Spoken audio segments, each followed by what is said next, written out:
This is very strange and astonishing. Damning documents reveal U.S. agencies quickly dropped the probe into the mystery drone swarms. Now public documents from the U.S. Federal Aviation Administration, FAA, reveal that the agency was quick to abandon its investigation of the mysterious drone swarms sighted in Colorado and Nebraska a couple of months ago, but not before first asserting that the culprits were not of the U.S. Department of Defense or North America Aerospace Defense Command, NORAD. Colorado's Denver Post reported late December 2019 and early January 2020 that local authorities had been receiving an alarming number of eyewitness reports allegedly that pods, that is, swarms of large unidentified drones with 6-foot wingspans, appeared to be patrolling the mountain state. And let's remember that drones were not allowed to go up at night, and they didn't even have permits to go up. And these were always going up after sunset. Now, state residents also spotted lone drones hovering around a localized area as if they were actively surveying the space. The majority of the drone sightings reported to law enforcement during this period occurred between 6 p.m. and 10 p.m. local time. The continued reports in Colorado and some parts of Nebraska prompted a joint meeting on January 6 between local authorities and the FAA, the Federal Bureau of Investigation, the U.S. Army, Colorado Division of Homeland Security and Emergency Management, and U.S. Air Force Office of Special Investigations.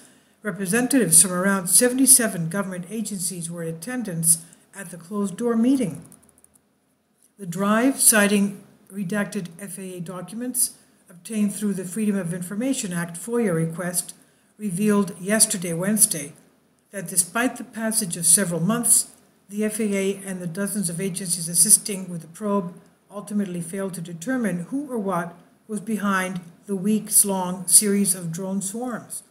Douglas Johnson, volunteer researcher with the Scientific Coalition for Unidentified Aerospace Phenomena Studies, in other words, UFOs, and the party who obtained the FAA documents via FOIA, provided the outlet with his own thoughts on how the FAA's investigation was handled by the federal government. For at least a couple of weeks, the mystery drone flap had the serious attention of the top FAA leaders and at least 2 U.S. senators. The FAA assigned apparently capable investigators and mobilized resources for multiple FAA components, Johnson said in a statement. The assistance provided by other federal agencies such as the FBI, DHS, and military was apparently quite limited because of the absence of evidence of criminal intent or of a proximate threat or military asset or other critical infrastructure, quote unquote. And that to me is really nonsense. When you have something that you don't know who's putting it up there, you say, well, it's not harmful. Well, it's against the law. They shouldn't be flying at night anyway. And you don't even know who it is.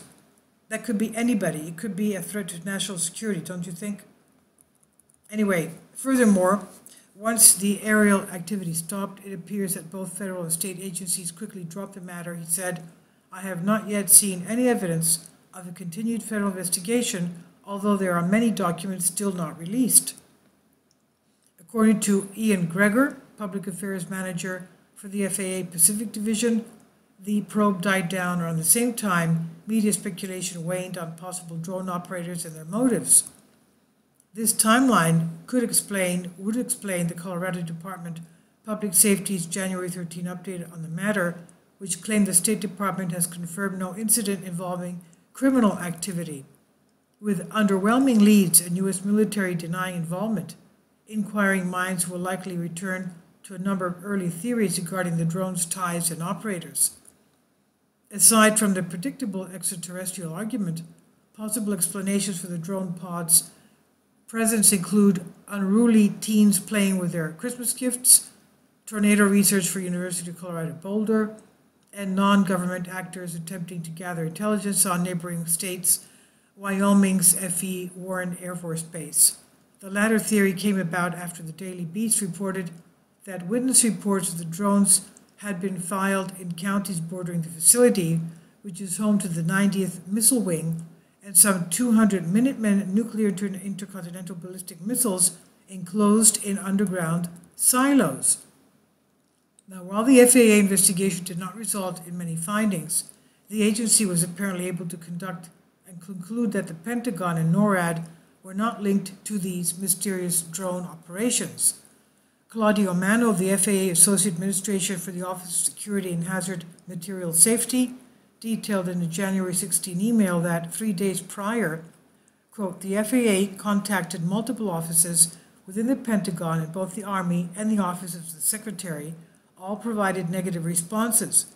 Combined with previous DoD engagement by FAA with U.S. Air Force and NORAD Northcom, there is high confidence these are not covert military activities. This is on Sputnik News Today's article. I, for one, am astonished that they still have no idea who's behind these things and that they were so close to missile silos. Really, this is really astonishing. Bad news, because they should get down to the bottom of this. Please leave your comments, and thank you.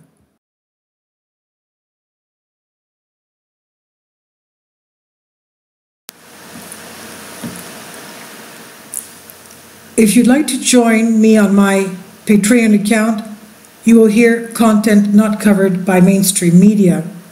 These riveting stories will be based on my research, and I will state my opinions and give my personal insight on diverse and controversial subjects and world events not covered by mainstream media, and not supported by YouTube guidelines.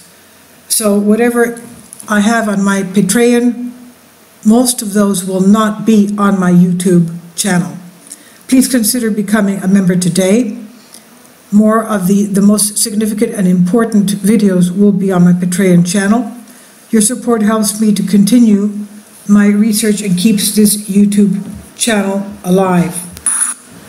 And we depend on your support, your generous charity, because we help economically challenged families here in Athens, Greece, in Kapota, and we also help the young generation with university tuition and the community around our church. Thank you.